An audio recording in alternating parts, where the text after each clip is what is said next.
अभिमन्यु सिंह और सुरेश पाटिल, इनका सवाल ऐसा है कि अभी तक तो मोदी सरकार ने पुलिस का भी उपयोग नहीं किया है, तो आपने ये मिलिट्री की बात कहां से लाई? आप लोगों को भड़का तो नहीं रहे मिलिट्री के नाम पर?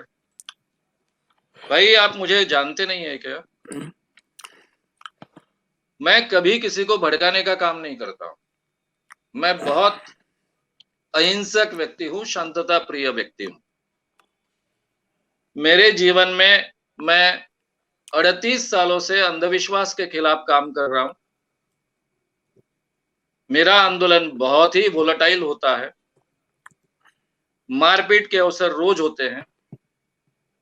हजारों बाबाओं को हमने एक्सपोज किया, लेकिन एक को भी कभी जिंदगी में मार पड़ने नहीं दी। जब लोग उनको मारने के लिए आते थे तो हमेशा हम बचाते आए। मैं बेसिकली गांधीयन उस नेचर का व्यक्ति हूं, तो मैं तो भड़काने का काम ही नहीं करता हूं। मैं तो उल्टा कह रहा हूं कि मोदी जी ने संत बनना चाहिए, और वो संत बनेंगे तो उनका भी भला होगा और हमारे पूरे देश का भी भला होगा। उन्होंने ये मान्य करना चाहिए, ये देश की अर्थव्यवस्था के चक्र घुमाने का काम कर देना चाहिए। मैं जो कह रहा हूं वो पूरे आधार के साथ में कह रहा हूं। मोदी जी ने मिलिट्री का बहुत बड़े पैमाने पर उपयोग ऑलरेडी कश्मीर में किया है। कश्मीर भारत के साथ में इतने सालों तक क्यों टिका है? तो जिन नेताओं के कारण वो भारत के साथ में टिका है, उन्हीं को अंदर डाल दिया, पूरे कश्मीर का जेल बना दिया। ये सब बातें आप तक नहीं पहुंचती है क्या? कि केवल मेरे ही तक पहुंचती है और आप तक बिल्कुल नहीं पहुंचती है? तो ये गवर्नमेंट किस नेचर से काम करता है, ये समझना पड़ता है। और मैं मेरे जीवन के 20 साल से सार्वजनिक क्षेत्र में काम करता हूं, आंदोलन में हूं। मैंने इंदिरा गांधी का गवर्नमेंट भी बहुत नजदीक से देखा है, बाकी सभी गवर्नमेंट्स बहुत नजदीक से देख रहा हूं। कौन कैसे काम करता है बहुत अच्छे ढंग से समझ पाता हूं, और उसके आधार पर यह बात हुई। मिलिट्री को ऑलरेडी मूव होने के आदेश मिल चुके हैं, ये बातें सार्वजनिक हो चुकी है, और सिंपल बात होती है। पुलिस के कंट्रोल की ये बात नहीं है इतनी बड़ी संख्या, तो मिलिट्री लाई जाएगी अगर इसको दबाना है। अगर इस आंदोलन को दबाना नहीं तो ये प्रचार तंत्र क्या शुरू हुआ? ये खलिस्तानी है, ये माओवादी है, ये लेफ्टिस्ट है, ये आतंकवादी है, ये क्या शुरू हुआ? जिन लोगों को हम संभालना चाहते हैं, तो प्यार से बात करना चाहते हैं, उनके ऊपर इस ढंग के आरोप कर कर काम होता है? प्रधानमंत्री तो देश के पालक होते हैं ना, सबके बाप होते हैं ना, तो बाप जैसा व्यवहार करना चाहिए ना। तो इसलिए मैं नहीं भड़का रहा, मैं कल्पना दे रहा हूं आपको कि कल क्या हो सकता है। मैंने जयप्रकाश जी का आंदोलन बहुत नजदीक से देखा है, मैं उसका हिस्सा था, जेल में था उस समय, तब विद्यार्थी था इसके बावजूद। तो इसलिए मैं ऑलरेडी देख चुका हूं कि क्या हो सकता है, और जयप्रकाश के आंदोलन से भी यह आंदोलन बड़ा होने वाला है। देश में आज तक इतना बड़ा आंदोलन नहीं हुआ, इतना बड़ा आंदोलन अब होने वाला है। वो प्रक्रिया शुरू हो चुकी है।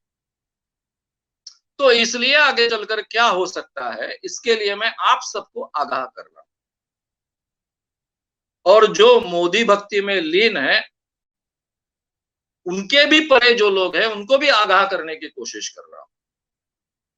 हालांकि आज जो सत्ता में है, उसमें से काफी लोगों ने जयप्रकाश आंदोलन नजदीक से देखा है, और सही माने में देखा जाए तो जयप्रकाश नारायण के आंदोलन के कारण ही आज बीजेपी यहां तक पहुंची है। नहीं तो जयप्रकाश नारायण आंदोलन के पहले बीजेपी अछूत थी, केवल ब्राह्मण और बनियों का पॉलिटिकल पार्टी वो मानी जाती थी। तब उसका नाम जनसंघ था। उसको सार्वत्रिक करने का काम, उसको एक्सेप्टेबल बनाने का काम जयप्रकाश नारायण आंदोलन के कारण हुआ। तो ये उनको भी बहुत अच्छे ढंग से मालूम। इसलिए उन्होंने सीखना चाहिए। इसलिए मैं केवल आगाह करने का प्रयास कर रहा हूं। तो आप मैं भड़का रहा हूं ऐसा क्यों बोल रहे हो? मैंने बार-बार कहा है कि किसानों को अगर अपना आंदोलन विजयी बनाना है तो उन्होंने अहिंसक रहना है। किसी भी स्थिति में अहिंसक रहना है। हिंसा को कभी भी स्थान नहीं देना है। तो मित्रों, बात को जरा समझिए, किन लोगों के साथ में हमारा पाला पड़ा है? दमनकारी लोगों के साथ में हमारा पाला पड़ा है। आपके मन में बहुत अच्छी प्रतिमा होगी, लेकिन मैं इन लोगों के साथ में जेल में रहा हूं, इन लोगों के साथ में बड़ा हुआ, तो बहुत अच्छे ढंग से मैं जानता हूं क्या कर सकते, कहां तक जा सकते। उन्होंने नहीं जाना चाहिए, देश हित के लिए नहीं जाना चाहिए और उनके खुद के हित के लिए भी नहीं जाना चाहिए। एक बार अगर किसी कारणवश कुछ हजार किसान अगर मारे गए, तो उसके बाद में भाजपा को भारत में फिर से स्थान नहीं मिलने वाला। फिर उनको खड़ा होने के लिए कई हजारों साल लग जाएंगे, जाने सैकड़ों साल तो लग जाएंगे। किसानों का खून माफ नहीं करेगा कोई। इसलिए मैं आगाह कर रहा हूं, किसके मन में डर पैदा कर रहा हूं। तो इस बात को जरा समझिए। और मेरे जैसा व्यक्ति तो कभी किसी को भड़काने का काम नहीं करता है, सच्चाई रखने का काम करता है, निडर होकर सच्चाई रखने का काम करता है। इतना ही मैं कर रहा हूं।